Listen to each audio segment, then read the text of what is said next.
J'aime vraiment travailler sur la base d'une cartographie, c'est-à-dire couvrir un territoire ou parler d'un territoire. En tout cas, moi, je fonctionne vraiment sur un rapport géographique à mes sujets. Là, c'était vraiment l'esclavage et la route, ce qui va de l'Afrique à l'Amérique. Donc, mon point d'entrée dans le sujet, c'était évidemment les Antilles. Et puis ensuite, d'aller dans toute l'Amérique et d'aller voir jusqu'où on pouvait aller chercher des traces de mascarades issues de la culture afrodescendante. Donc, le sujet en soi, c'est d'abord les mascarades, dont les représentations touchent toujours à la présence de l'esclave en Amérique.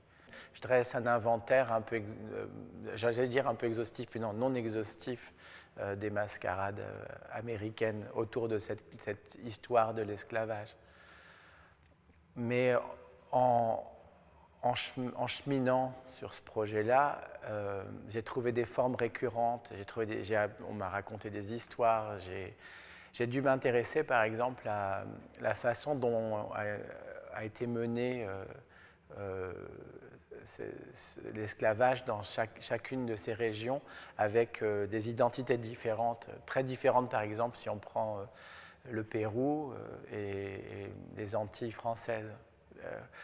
Et ça déterminait à chaque fois des formes de mascarade spécifiques qui sont actuellement encore existantes dans ces pays.